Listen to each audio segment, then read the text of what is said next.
IPL 2025-এর আগে Chennai super Kings written করতে চলেছে 5 দুর্ধর্ষ বড় প্লেয়ারকে।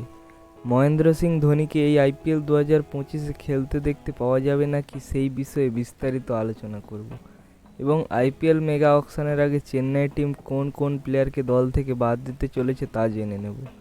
চেন্নাই টিম রবীন্দ্র জাদেজা ও মহেশা পাথিরানার মতো বড় প্লেয়ারদের বাইরে বের করে দিতে চলেছে।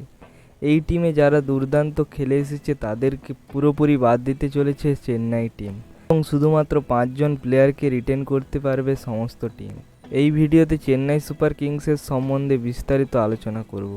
ভিডিওটি খুবই গুরুত্বপূর্ণ হতে চলেছে, ভিডিওটি শেষ পর্যন্ত দেখার অনুরোধ রইল। চেন্নাই সুপার কিংসের প্রথম রিটেনশন হিসাবে চেন্নাই ক্যাপ্টেন ঋতুরাজ গায়কোয়াড়কে রিটেন করতে চলেছে। চেন্নাই টিমের ভবিষ্যৎ হিসাবে ঋতুরাজ গায়কোয়াড়কে দেখা হয় এবং ঋতুরাজ গায়কোয়াড়ের রিসেন্ট ফর্মও দুর্দান্ত, তাই চেন্নাই টিমের ক্যাপ্টেন ঋতুরাজ গায়কোয়াড় প্রথম রিটেনশন লিস্টে থাকতে চলেছে। চেন্নাই টিমের দ্বিতীয় রিটেনশন শিবম দুবেকে চেন্নাই টিম রিটেন করবেই, তার কারণ চেন্নাই টিমের হয়ে শেষবার শিবম দুবে দুর্দান্ত ফিনিশ করেছিল।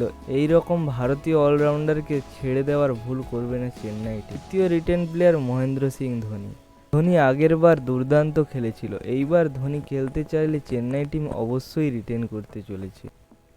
চেন্নাই টিমের শেষ রিটেনশন হতে চলেছে অলরাউন্ডার রবীন্দ্র জাদেজাকে ছেড়ে দিলে আর এমন ভারতীয় অলরাউন্ডার পাওয়া যাবে না, তাই এই ধরনের একজন অলরাউন্ডারকে ছেড়ে দেওয়ার ভুল করবে না চেন্নাই। এই রিটেন লিস্টে কোনো বিদেশি প্লেয়ারের নাম দেখতে পাওয়া যায়নি, কিন্তু চেন্নাইয়ের কাছে আর কোনো উপায়ও নেই। চেন্নাই টিমের হয়ে দুর্দান্ত খেলে এসেছে মহেশা পাথিরানা এবং ভারতীয় ফাস্ট বোলার তুষার দেশপান্ডে, সবাইকে ছেড়ে দিতে হবে। এবং চেন্নাই টিম সবচেয়ে বেশি টাকা দিয়ে কিনেছিল সেই ডেরিয়াল মিচেলকে ছেড়ে দিতে হবে।